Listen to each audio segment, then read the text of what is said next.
Welcome to Imprint, a podcast about creating a home and life you love.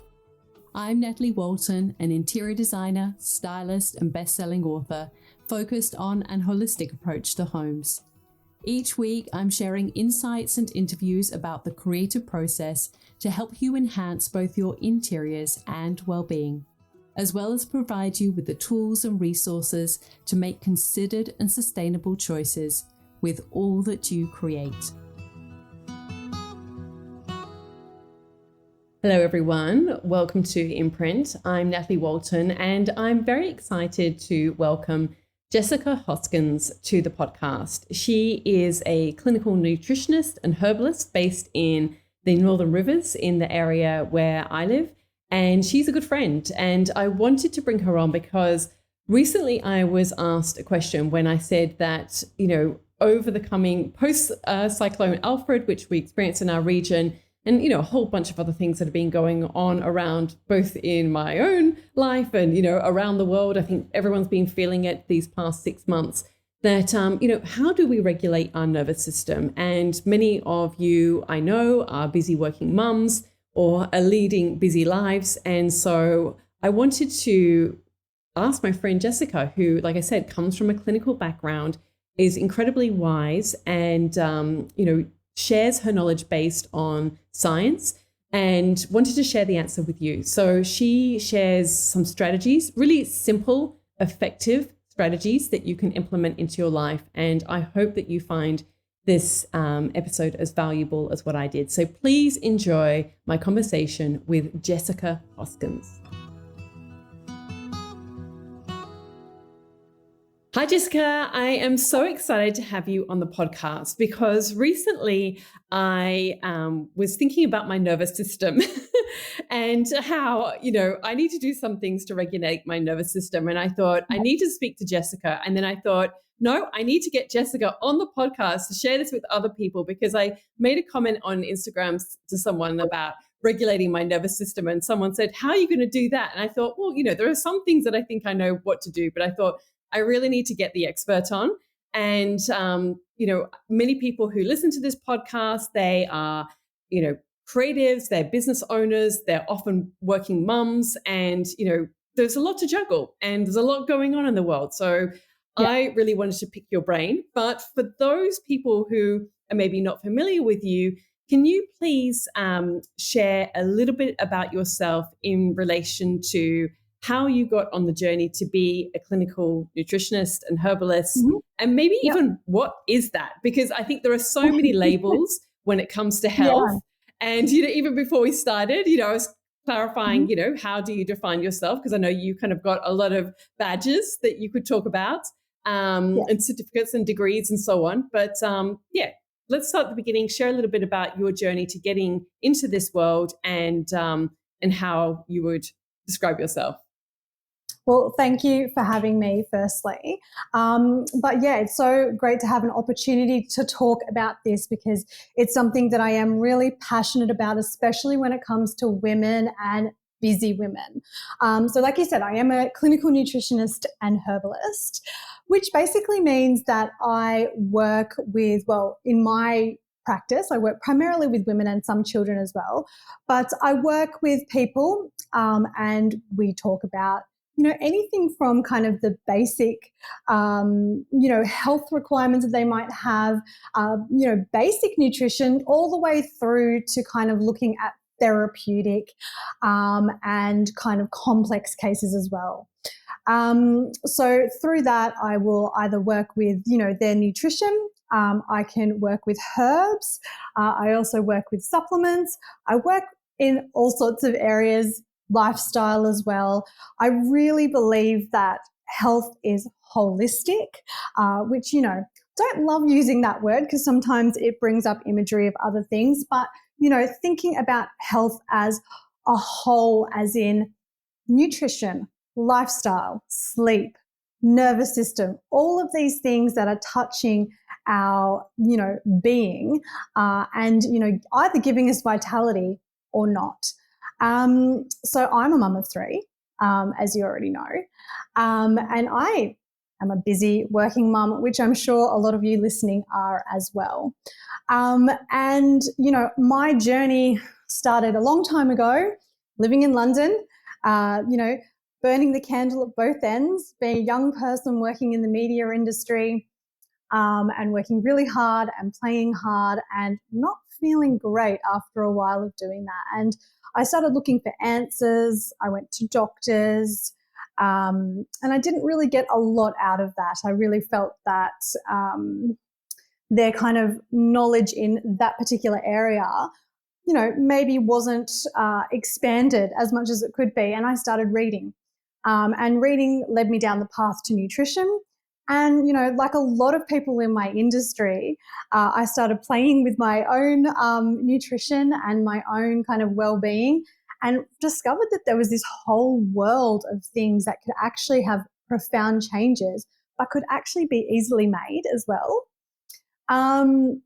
So yeah, that led me on a very long journey. I studied for quite some time, and I'm still studying. I'm always studying. But yeah, led me down the path of a Bachelor of Health Science in complementary medicine and nutrition and Western herbal medicine. So I've got a lot of, like you said, a lot of hats that I wear, and I feel like it's such a great place to be right now, because so many people are feeling it. We're feeling the pressure of the world. We're feeling the weight of the world, and also, it's time for people to start kind of tapping in and tuning into what's actually really happening. So yeah, very passionate about motherhood, and particularly the nervous system around there. And I, like I said, I work with people in my practice here, but I also run a program called the Nourish Mother as well, where we kind of really kind of tap into that, and take it step by step and pull it apart. Yeah, great. Yeah. And just to clarify, what is the difference between if somebody says they're a nutritionist versus a clinical nutritionist? Yeah. So it's one of those things that actually anyone can call themselves a nutritionist, which is really a strange thing. But a clinical nutritionist is registered with so for example, I'm registered with ATMS. I have insurance, and I have a much deeper kind of knowledge. So it's about the years that you've been studying as well, what you've studied. It's different again to a dietitian, but we work on very different kind of levels. So, if you've just got a nutritionist, they might know a little bit about this kind of stuff. I'm not to say what they know or don't know, but I know that for me, I know things from a chemical point of view, from a chemistry point of view, rather, from a deeper health science kind of background, as well as that kind of holistic and more naturopathic perspective as well. Yeah, because I know that we have, so Jessica and I both live in the Byron Bay region, and go on walks together, and I will ask Jessica lots and lots of different questions about things. And, we sort of talk about, the information that's out there. I mean, there's never been more information about health and well-being and all of these things. And it really struck me when you said that, you don't feel it's appropriate for you to share certain things, or you're even not allowed as part of your registration because, there are implications with that. Whereas somebody else can call themselves a nutritionist and be saying, you should do this, or this is bad for you, or this is good for you. And there's no repercussions, whereas you can actually lose your registration. And maybe you can just touch on that, because I think people don't realize this. And can you just clarify what the AMTS is as well? ATMS. So ATMS is the Australian Traditional Medicine Society. So basically it is just my governing body kind of thing. It's voluntary. So I sign up for it, but through that I get my insurance and things like that.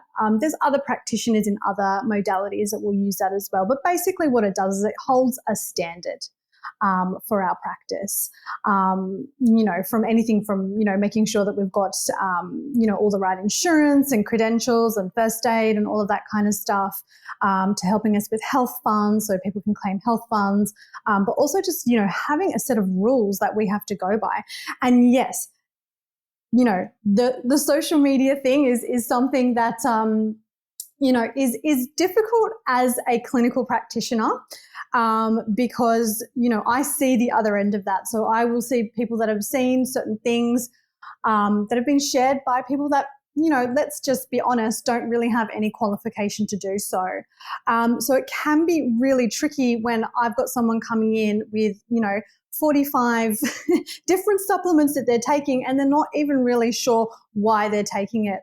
So, yeah, I do have a little bit of a gripe about that, but also, from a personal perspective, we need to really be careful about what we are, consuming in that space. For me, if I'm talking about something that is unfounded, then, that's my credibility, but also I have, a governing body that is looking over me as well. I think it's really important that when you are listening to someone's advice, and I have to be honest, there is some really good advice out there as well. But you need to be checking credentials. Credentials is definitely an important thing. I would say that, for me, I would feel that a practitioner would need to be, degree qualified to be sharing that kind of information, but at least have the clinical experience as well. So, yeah, really thinking about that as consumers is really important as well.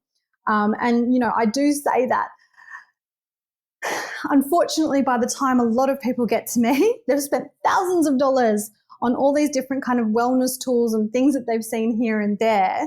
When we can hone it in and really kind of deliver something, streamlined and not so expensive. Health doesn't have to be as expensive as we're kind of led to believe. Yeah, I wanted to clarify that because I think, Yeah. like I said, there is just so much information out there. Mhm. And I think it gets really confusing. It gets, sometimes they're completely contradictory pieces of information. And to come to somebody, and that's why I always trust you, because you do have this, a science-backed approach and a clinical approach. And, you have, studied and continue to study and learn, and you are accountable for what you say. You're not just kind of pulling this sort of theory out of nowhere or making it like a hodgepodge of different ideas. And look, I mean, of course, science and medicine and all of those areas are always evolving, and things change. But I think that's really important. Before we kind of go into some strategies that we're going to share with everyone, I do want to just, because I thought it was interesting, you said a nutritionist is different from a dietitian. Yes. Yeah. How, in what way? Can you explain that to me? Well, I haven't done a dietitian's degree, so I don't really know, too much about what they do. I know that we learn differently. So while we will both come from a science background, they're both science-based degrees, basic chemistry, kind of health science. We are looking more, again, at a holistic picture. Whereas, dietitians kind of are in more of a medical field, in that they might look at things a little bit more compartmentalized. And that's not to say, that they don't have, a great place, but it's very different in the approach. So when you come to me, I look at you, I say, Natalie, this is you. This is your family, this is the world you live in, this is the diet you prefer, and how do we work with that? And it's a different approach, so to speak. But every practitioner is going to work slightly different, obviously, as well. Yeah. Okay. No, that's great. It's great to just kind of get a little bit more clarity on that. Yeah. All right. So why I wanted to bring you on was because, as I mentioned, we are living in a time where we are, we're still, even though, so many of us are striving to live simple lives and really, focus on what's most important, we are still living in a time where it's incredibly busy. There's so much going on.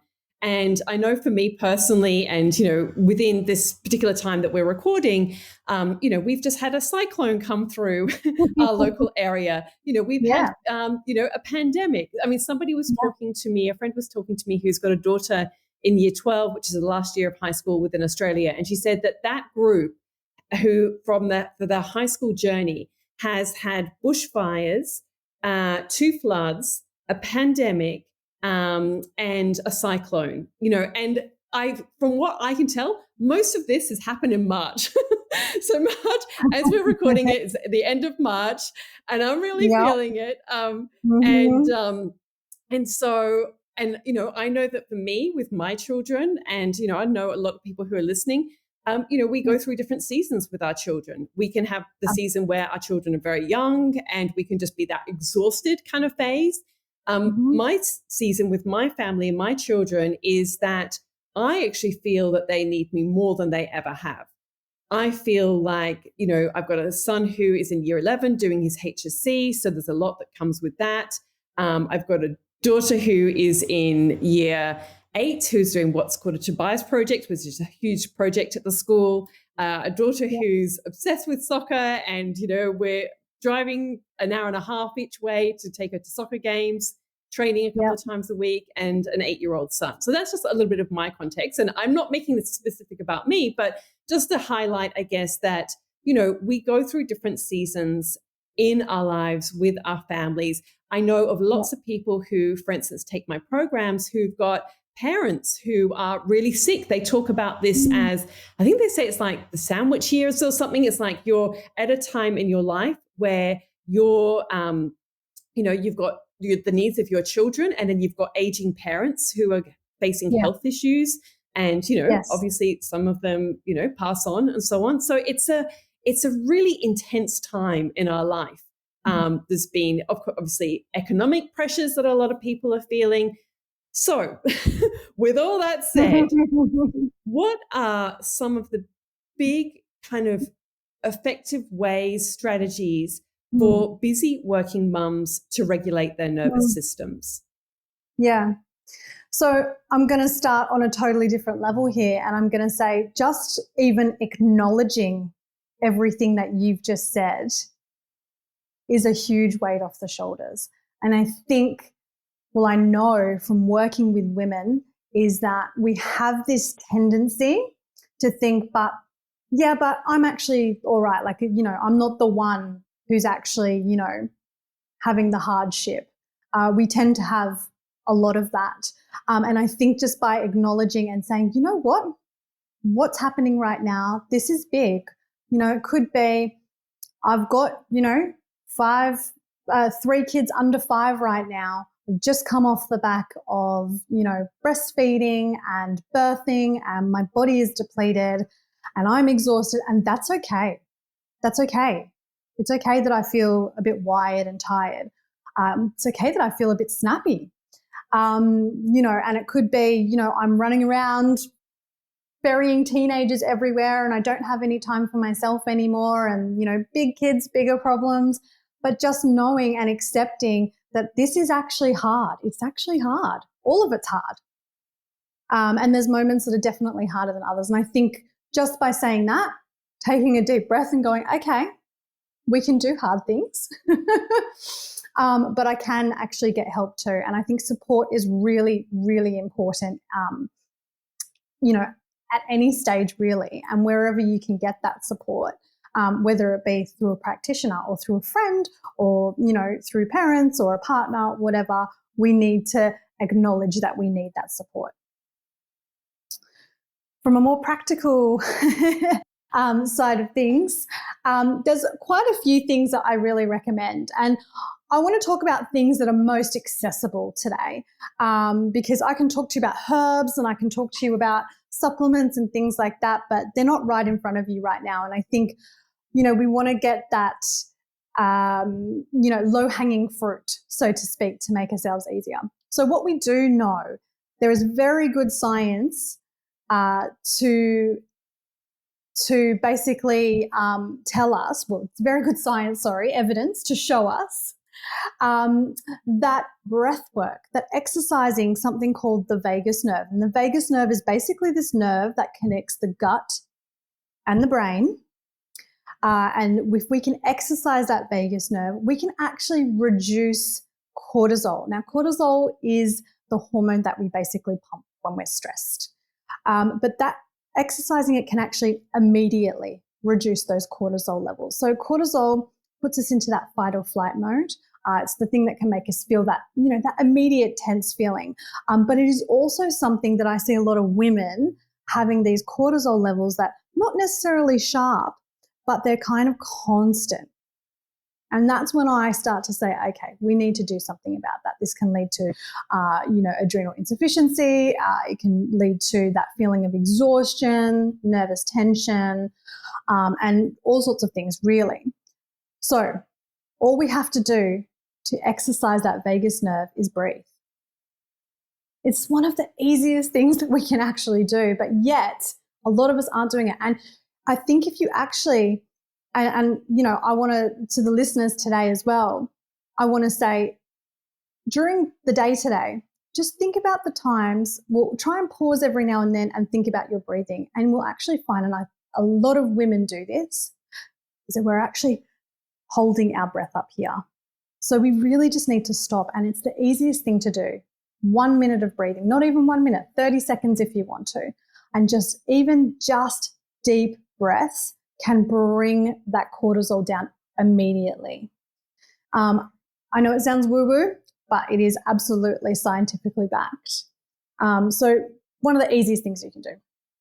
Can I just stop you on that? Sorry, Jessica, I just want to ask you on that because, as soon as you're doing that, I'm like, paying attention to my breathing, which is great.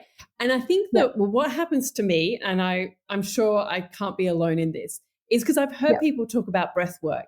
And I think it's the same with meditation. And then you feel like, well, what type of breath work? What kind of, way should I do it? And you start to feel like there's got to be like this perfect way to do this or this right way to do this, or do you know what I mean? Like we start to kind of make it into something that we're doing wrong, or there's a better way to do it, or we're not doing it right, or do you know what I mean? So that's a really important thing. That? Yeah.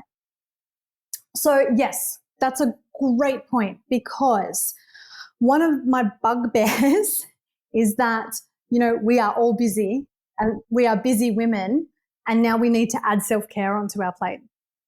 And that's why I'm talking about these low-hanging fruits. So yes, with breathing, I've got a confession to make as well. I don't meditate. I might be the only kind of holistic practitioner in the world that doesn't that doesn't meditate, but I hate it. It makes me frustrated. And, I'm sure there'll be a million meditation, practitioners and, devotees that are going to say, well, maybe that's something you need to work on. But it's, I don't really have time for it. I do have a lot on my mind because I do have a lot on my mind. And so I find it quite frustrating, but breath work is the opposite. You literally are focusing on your breath. Now, you don't have to do fancy stuff. There definitely is some great breathwork techniques that you can do. But honestly, the place to start is by taking long, deep breaths. And when I say a long, deep breath, like we take an inhale, we hold it, we exhale, we hold it. Do that 4 times. That is good enough. So that's basically what I just told you is called box breathing. So it's, in for 5, hold for 5, exhale for 5, hold for 5. It's really easy. And it doesn't have to be super fancy. Yeah. Great. Okay. So, I just wanted to clarify that because I think that as soon as we hear these ideas, we're like, okay, how can I do this well? What app should I be down? And it starts to become this whole thing about it. And then we don't do it because it feels like, oh, we've got to do it the right way. And if we're not going to do it the right way, then we might as well not do it. No, I mean, look, just breathe. Like I said, a lot of us are holding our breath in anyway. So actually just going, oh, okay, I've got to breathe. Just start breathing normally again. That's even going to help, But certainly that kind of long, drawn-out breaths, perfect. You don't need to go any further than that right now. If you want to delve into the world of breath work, then go for it. But if we're looking for something that's easy, simple, and accessible, deep breaths. Great. So the next kind of thing that I want to talk about obviously is going to be nutrition, because that is a big part of what I do. So again, we go back to what I was saying before. How much stuff are we learning online? It's just constant. It really is constant. And I do get a lot of people coming in to me really confused. So-and-so says this, but the other person says that. Like, which one do I do? And I think we have to really come back into ourselves a little bit. There's a couple of ways that I approach this. One is something called intuitive eating. And I think we really need to go back to that. So intuitive eating is really when we are listening to what our body wants. I had a woman that came in and said, I'm trying to get my 30 grams of protein every single morning, but it's making me want to vomit. What's your body telling you there? What is your body telling you? If your body's telling you that you don't want to have 4 eggs every morning, then maybe we need to find something else. The protein is important, but you not feeling nauseous every morning is also important. So we really need to kind of go back and really think about what's making our bodies feel good. I had another lady come in the other day and say, I'm feeling really good for eating a steak every day. Great. Well, if that's making you feel really good right now, then maybe that's something that we need to explore. Maybe you do need more of that in your life. It is really that simple. It really is that simple. It doesn't have to be complicated. Yes, there are definitely, conditions and complex areas where we need to say, look, we need to stop this and start that and, really kind of specify that nutrition. But if we are eating a variety of healthy, whole foods, we are going to start to feel better no matter what. In saying that, there are a few things that are going to definitely, help us in the way that we're eating. So blood sugar is a really, really important area, especially for women that are in the perimenopausal and menopausal phase of their life. But certainly even if they're in that running around after little kids phase of life as well. A lot of women aren't eating enough. And, it's not necessarily because they're dieting, but it's because they're running around and they're, eating their children's scraps, or they just don't have time to eat a good, nutritious meal. The best way, to make sure that you are eating enough is to prep. That's, it's something that a lot of people don't want to hear. But honestly, if you're prepared, if you've got food on hand and nutritious food on hand, you're definitely going to be eating better. And when we're preparing that nutritious food, we're making sure that we have protein. We're making sure we have, fiber and complex carbohydrates. We're making sure we have some healthy fats in there as well. It can be as simple as a couple of boiled eggs and a salad, and then maybe some sourdough or even some, leftover roasted potatoes or something like that. We are then kind of making sure that we're getting a little bit of everything. So what protein will do, and I'm going to explain this because I think protein's a bit of a buzzword at the moment. Everyone's telling us more protein, and it's so important. And I want to emphasize that a lot of women are not getting enough protein. But, the reason why I really focus on protein is to stabilize those blood sugar levels. So when we have carbohydrates, our blood sugar goes up. That's pretty normal. We need that for energy. But when we have carbohydrates naked, I guess is what we should say. So just say we're having a jam sandwich on white bread, very high in carbohydrates. Our blood sugar levels are going to go up and they're going to come crashing down pretty quickly. And so that's when we often feel shaky, or we get angry, or we feel like we can't concentrate, or we start grabbing, or we will start grabbing for those snacky foods. Being in a constant state of having your blood sugar go up and crash like that is going to bring those cortisol levels up, those stress hormones up. So we're going to feel more stressed. So stabilizing that blood sugar by having a little bit of protein's going to help. So just say we still have the jam sandwich, but we actually had 2 boiled eggs. And I'm using eggs just because they're such an obvious source of protein right now. That blood sugar level is going to rise, but not as steeply.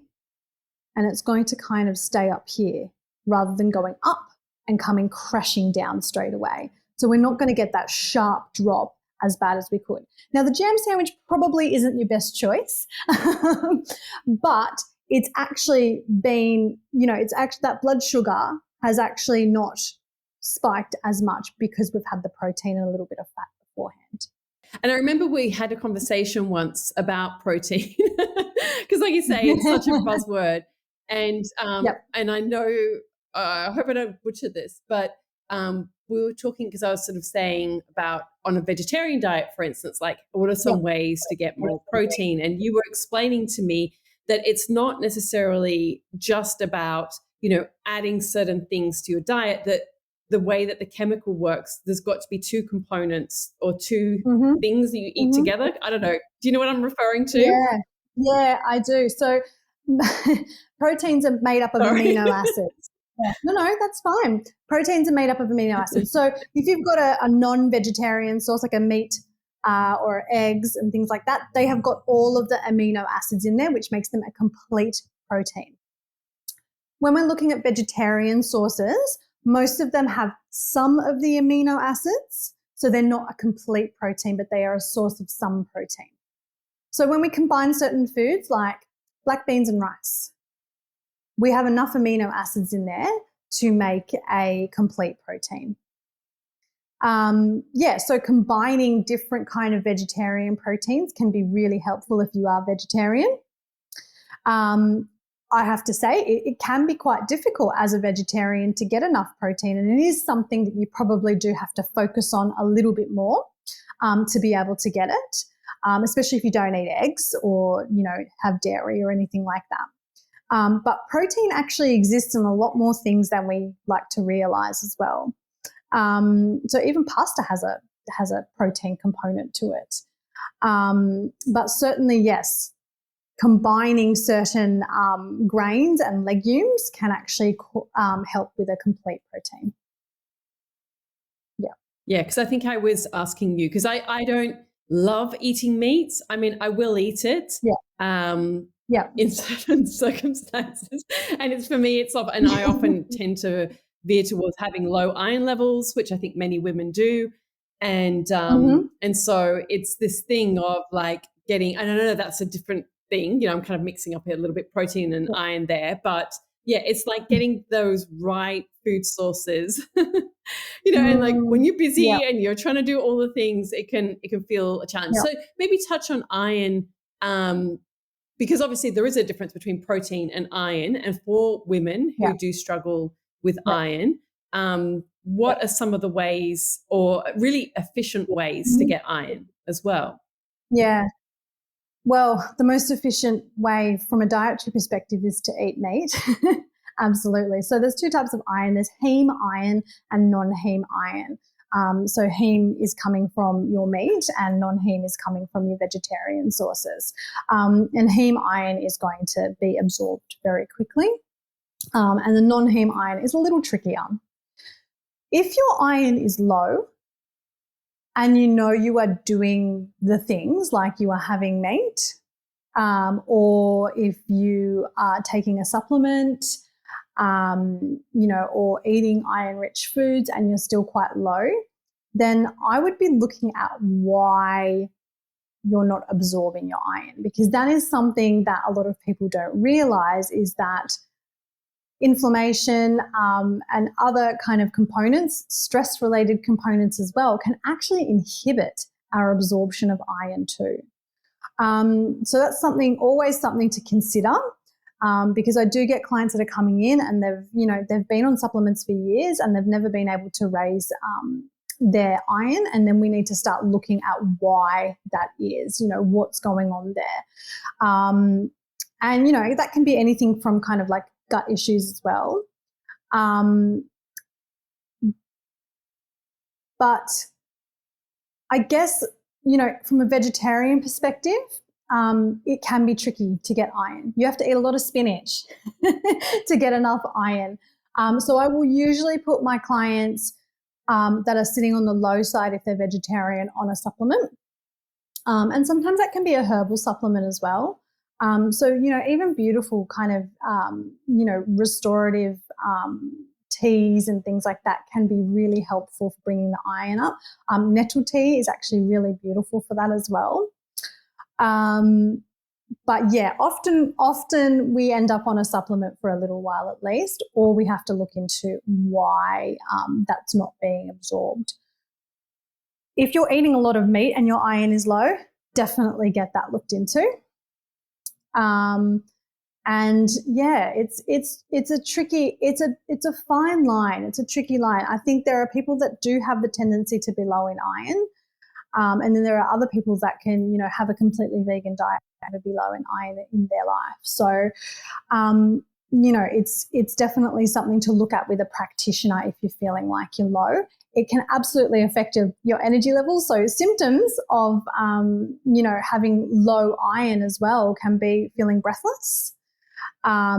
There's a really simple kind of tool that we use, and we pull down the eyes, and you just have a look at the kind of color underneath the skin and look to see if it's pale. And it can sometimes be an indicator if your iron's low, that it's actually quite pale under those eyes as well.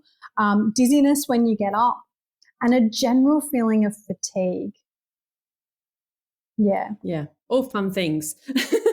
Okay, so I kind of got us a little bit off track there because we were talking about obviously strategies for the nervous system, and I think this is what happens when you start talking about health and nutrition. Is like you start to go in all these different directions, and like what should I do first? And so we've spoken about in relation to the nervous system. First of all, just acknowledging where you're at right now, and how important that is. We've looked at breath work. We've looked at intuitive eating. Are there any other things that you think that are really valuable for people to consider if they're trying to regulate their nervous system? Yeah, sleep. It's huge. Yeah. Well, this is the thing. There's sleep and then there's sleep. So we want to have deep, restorative sleep. We don't want to just lightly sleep for 6 hours. So what you do before bed is going to have an effect on your nervous system. And in fact, what you do first thing in the morning is going to have an effect on the way that you sleep. We do need 7 to 8 hours of sleep a night to really have that good restorative sleep. And let me let me also explain. If you've got a baby who's waking in the night, we can't change that for you. But what we can do is that we can make sure that you're having good quality sleep when you are getting sleep. So it's really improving that quality sleep for everyone, but especially those mums that are only getting a little bit of interrupted sleep. So, the big ones are, and I think we've heard a lot of this before, but, not looking at your phone before bed. We know that screens can have an effect on your melatonin. So your melatonin is something that you produce that basically tells your body it's time to go to sleep, time to shut down for a little while.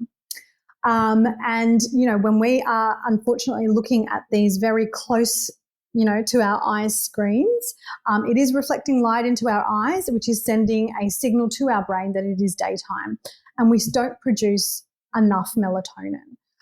So sometimes that means that, you can't get to sleep. Sometimes that means you might be waking in the middle of the night.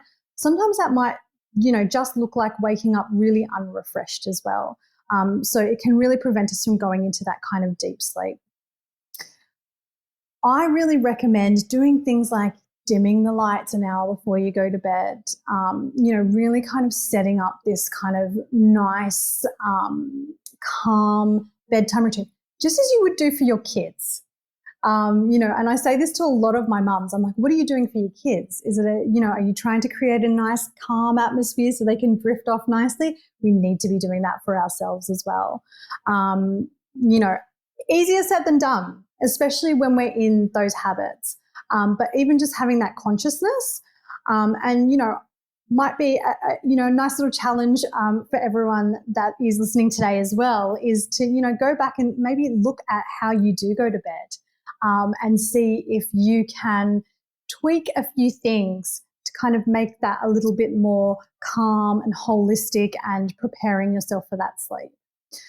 I love magnesium foot baths. I think anyone that's ever followed me on social media will know that I talk about those quite a lot. I love magnesium. So magnesium, I'm going to kind of digress here into magnesium for a little bit. But magnesium is one of these things that we are, in Australia very depleted of because we don't have a lot of it in our soil. It is needed for hundreds of processes in the body. very important. But it is also one of the things that we kind of, lose when we are in a stress state. So I really, most people have a magnesium deficiency. It's not something that we generally test for. We use signs and symptoms for that. But having a foot bath with magnesium in it, you are actually absorbing some of that magnesium. It can really change, your nervous system and can really prepare you for a nice, deep, restorative sleep as well.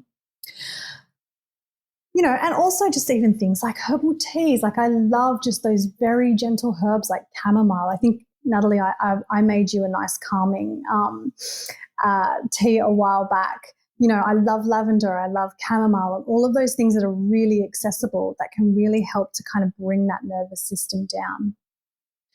And then on the other side of that is that when we're waking up, that we're not, again, picking those phones up and sending those cortisol levels straight up, that we're going outside, we're looking at the sun, we're actually registering that daylight into our eyes. So our body knows, okay, it's time to wake up now.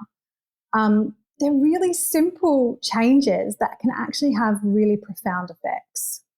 Yeah. The magnesium one, it's interesting because my husband, Daniel, he has he's always been a light sleeper, and over the past year or two has really struggled with his sleep. And he's tried so many different things, and even, the light at first thing in the morning, and like he's really good with like he's not looking at his phone and all of these things. But he said when he started taking magnesium, that was like the biggest game changer for him in terms of getting that, being able to sleep through the night. And he made me try it once and I was like, oh, this is disgusting.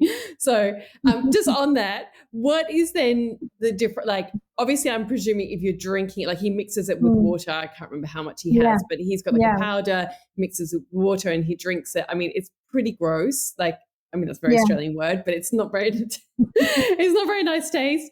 So if you're doing a foot bath, I'm presuming it's not as effective though, right?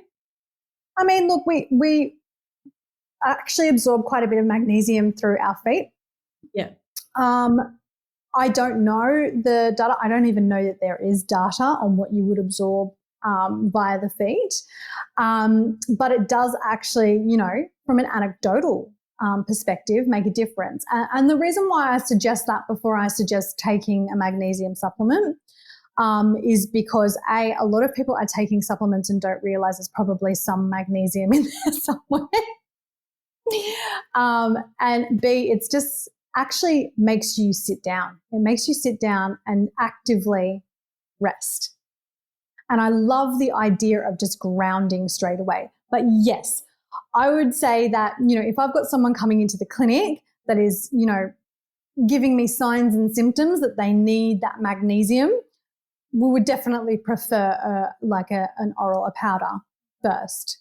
Yeah. Yeah. Yeah. And also I think it's interesting, like you say, so many of the things we do for our children, we, really instill in them, okay, we need to eat well. Like I know with my children, it's always like, are they fed? Have they had a drink? Have they had a good night's sleep? Like these are like the first things that we go to for anything, in terms of their behavior and all of those things. And yet, do we do that for ourselves? Do we, we spend so much time like creating a bedtime routine with our children that, after dinner, then you go and have a wash, you go and brush your teeth, you read a story, like all these things. Exactly. And yet we don't do that ourselves. Isn't it crazy, really, that, we don't follow our own advice? It really is. So one of in the first or second week, I think, of the Nourish Mother program, I have an affirmation on there, and it literally is, I will care for myself as I care for my children. It's so true. And look, at the end of the day, we look after ourselves as well because we want to be able to look after them in that way. And, that famous old adage that if we don't, put our own oxygen mask on first, how are we going to be able to help everybody else? So, we really, really, really need to think about that. That comes into that acceptance phase as well. Yeah. So is there any other things about nervous system that you think are important to touch on? Because I do want to ask you about just generally feeling more energized, if Yeah, it doesn't relate to yeah. those things as well. Yeah, I mean, look, I think that all of those things that I've talked about, they're very accessible. And, you don't need anything particular, maybe just some, bath salts or magnesium salts or Epsom salts. That might be the only thing that you need with everything that I've talked about. If you are doing all of those things, then I do think that that's when you can start to look for some like deeper support. That's when the herbs really come in. That's when I start to look at kind of testing as well. When we look a little bit deeper into what's happening with your cortisol levels, what's happening with your hormones. And, I do see a lot of women that have come to me, when they are at that point, when they've tried all of the things and nothing is really working anymore. That's when we need to start restoring. So, good to have that kind of self-awareness as well, that yes, you can be doing all the things, but sometimes it's just something that you just need that extra support with. But yeah, it's a journey. The nervous system is a journey, and I think we learn so much about it as we go through. Like, unfortunately, this isn't taught in schools. We're not taught how to take care of our nervous systems when we go to university, when we go into the workforce, when we have young children. Like, we're literally learning on the job. And so, yes, we absolutely sometimes need that further support. Yeah. Yeah. Okay. And what about, feeling more energized? Is it just following what we've already spoken about, or that are there other things that you can do to just generally feel more energized throughout the day? Yeah, I mean, the blood sugar thing is very important. Really thinking about kind of keeping those blood sugar levels stable, because that is your energy, basically. That's your energy dipping up and down. So that's, if we're going to start anywhere, it would absolutely be that. We know that exercise begets energy. So, we know that the more, we don't need to be going to F45, 7 days a week either, by the way. That's not necessarily a good thing. That's not necessarily going to energize us. That can bring those cortisol levels up that I was just talking about. But we just need to be moving, even if it's just for 10 minutes a day. I, more than anyone, know how hard it is to get out and exercise. I'm often solo parenting, and I've only just gotten to the point where, I've got a child old enough that can kind of babysit for, the 20 minutes while I go and do something. And it's been really tricky to find the time or find things that I can do, while I've got children around me. And, that 10 minutes. And I think mentally just having 10 or 15 minutes and knowing that at some point in the day you're going to complete that makes it a lot easier. But yes, exercise for sure. Hydration. I mean, it's surprising how many people actually don't drink enough water during the day. And, mums are busy and we forget. Again, we've got our kids' water bottle, but is your water bottle in the bag as well? That hydration can have a huge effect on your energy levels as well.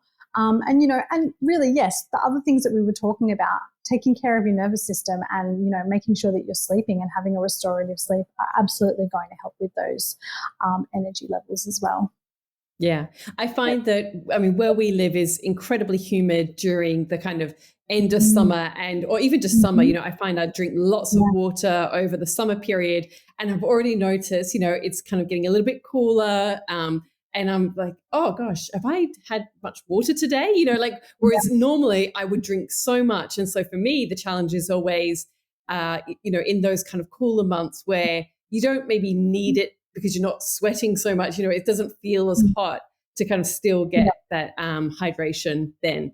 Does Yes, herbal teas, does that count? Because I do then start to drink more absolutely. herbal teas. So that will count? Yeah, that totally counts. Yeah. Yeah, Okay, it's great. great. And get a little bit of extra in there. Unfortunately, coffee doesn't count. um, Either as wine or anything like that. But herbal teas, absolutely. Herbal teas and water are absolutely the best way to go. Okay, Yeah. great. That's good to know. So what are some other, I guess, common in inverted commas, mistakes or Mm, misconceptions that you come mm, across when people are coming to work with you, or just things that you yeah. see, like people falling into a trap of doing Mm, something, or they're trying to do the right thing, or what are you seeing most often when you're trying to help women, particularly who are busy? yeah. So the biggest trap that I see is definitely people that come to me with all of the supplements. And I think, going back to our conversation a little bit earlier about kind of, influencers and, social media, personalities telling us that this one thing is going to change everything. And that is a trap that, even for me, I'm like, really, I need to look that up. And often when I look it up, it's actually not. But it's so enticing. It really is. It's enticing to think that I'm so busy. I've got so much going on. I feel like I'm doing all the things, but I'm not doing them that well right now. Maybe this one thing will give me the energy. Maybe this one thing will help me kind of, feel a little more stable. Maybe this one thing, will help me, lose some excess weight that I feel like I've been putting on. There is no magic pill. It's just not going to happen. And, if you are not having a targeted approach to what you're doing, then you're often going to be wasting your money. So that's definitely, the biggest trap. The second thing I want to say is this kind of, very specific way of doing things or not doing things, especially when it comes to nutrition. So we've got people that are so extreme online, and this is not just in nutrition. This is in all of those aspects, in the political aspects, in fashion, in everything. But in nutrition, it can become a little bit of a dangerous game because you've got these people that are, having these extreme diets. I'm going to use fasting as an example, and I'm not anti-fasting because for some people fasting works really well, but it doesn't work for everyone, and especially if it's not done properly. So, this is going to be the answer to everything.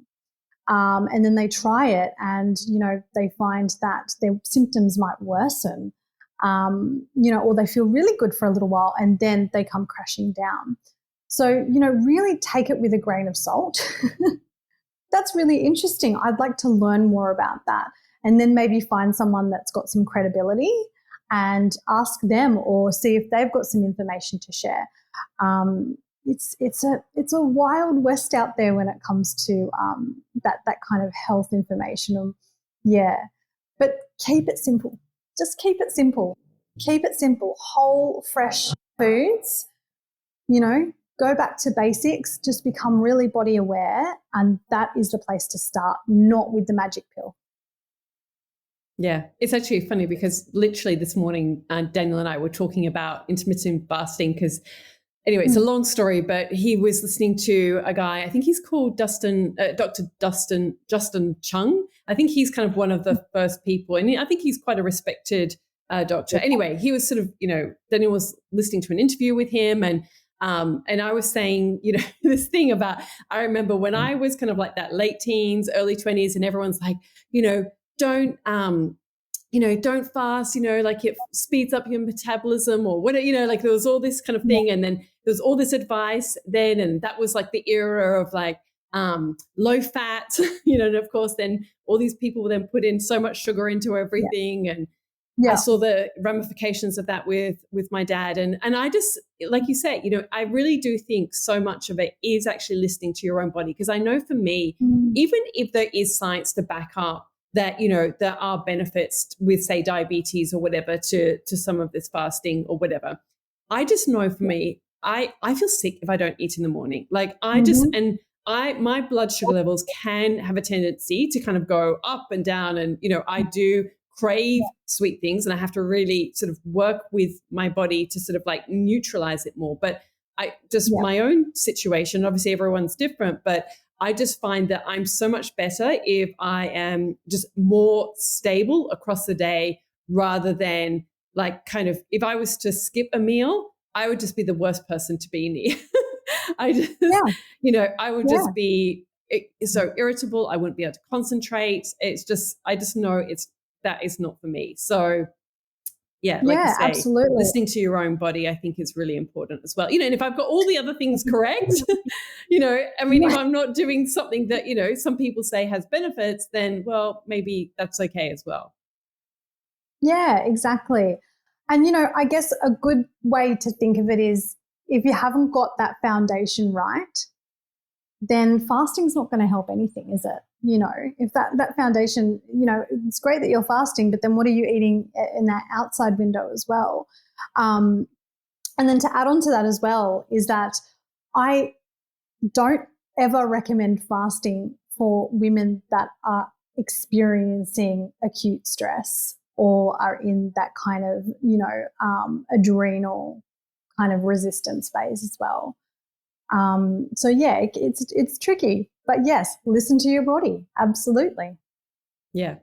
So tell me then, because obviously you've sort of spoken a few times about, when you're working with people, what does that Mm-hmm. look like? And, obviously not everyone might be able to access you in that way. And we can talk about some other Yeah. ways that people can work with Yeah. you. But is it getting bloods done? Like what should people be looking Mm. for? What's that journey Mm. like working with someone such as yourself? Yeah, so it's really different depending on the client. So usually when a client comes to see me, we, spend a good 90 minutes and we go through everything, health history, digestion, diet. We talk about it all.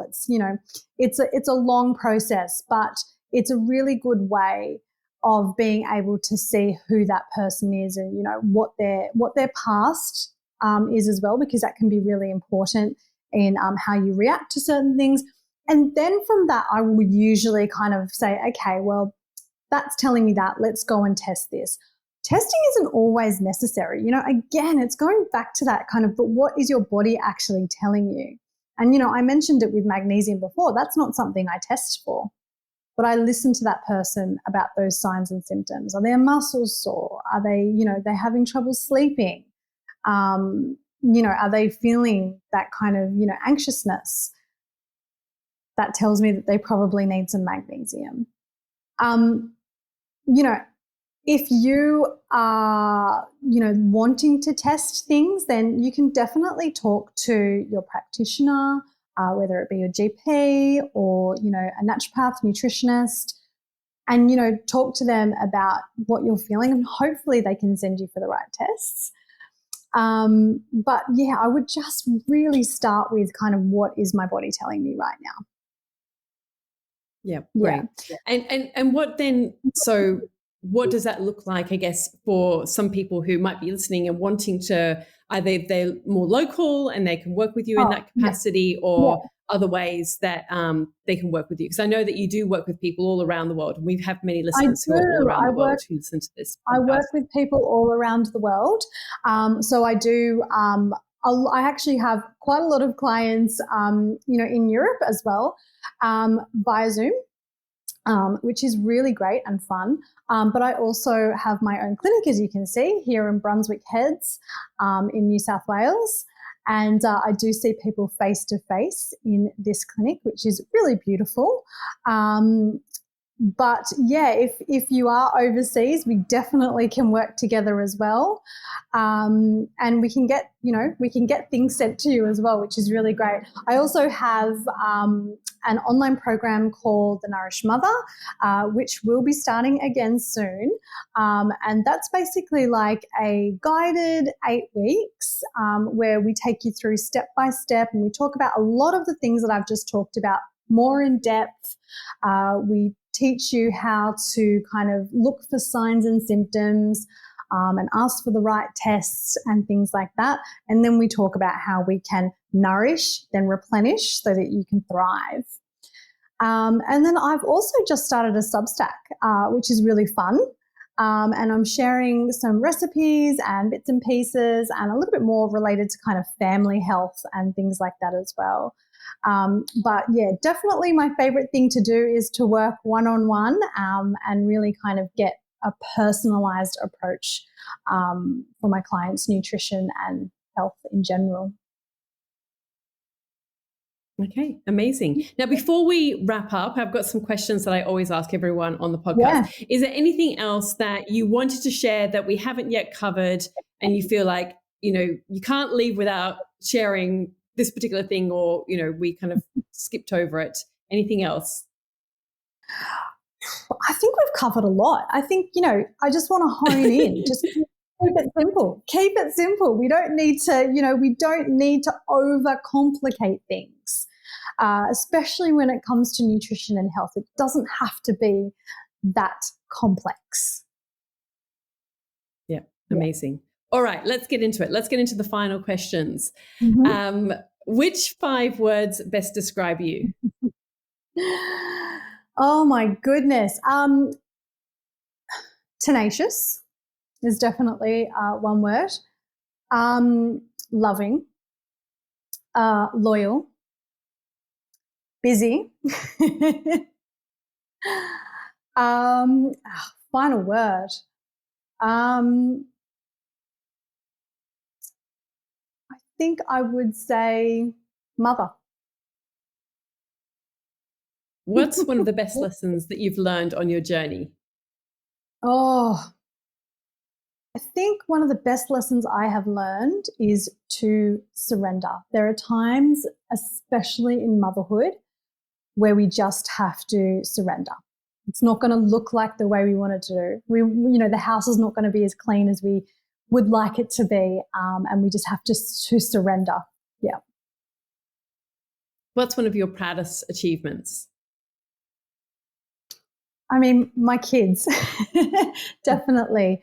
It's twofold. I studied part of my degree as well when I had children, so that was definitely an achievement in itself. But also just being a mother and feeling like I feel like I've raised good humans so far. What's been one of your best decisions? To study and go down this path and really work in this field. It's been life-changing in many ways, from a personal and kind of, the way I can see that I'm changing lives, and it just feels amazing. Who inspires you? Oh,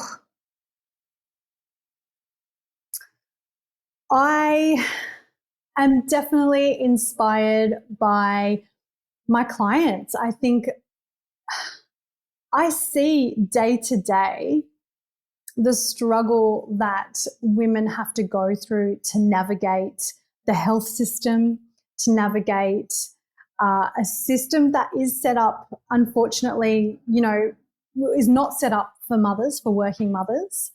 I see how a lot of these women persevere and seek answers, and do everything they can to be the best kind of in themselves so that they can, be with their children or support their children. Yeah.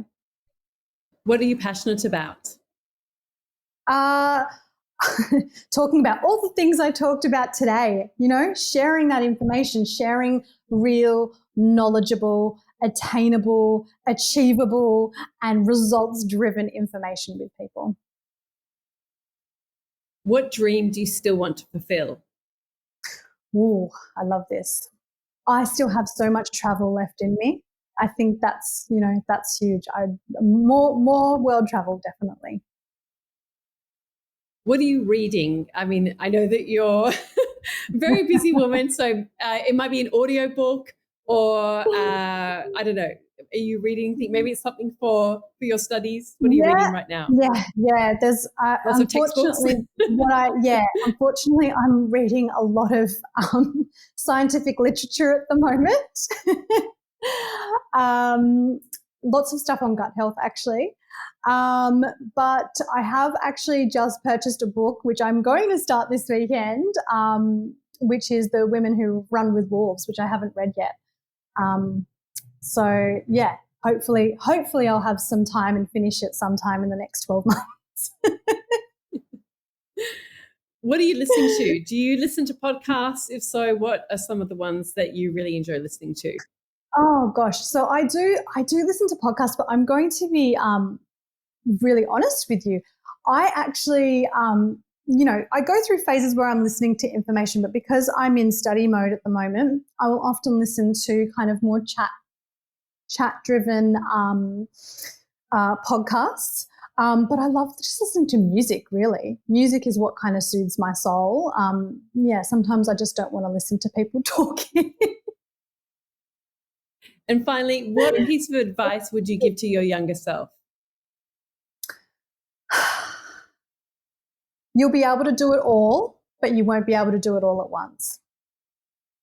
Love that. Love that. Oh, Jess, it's been so great to have you on here and sharing your amazing wisdom with everyone. I'm very fortunate that I get to pick Jess's brain when I'm struggling.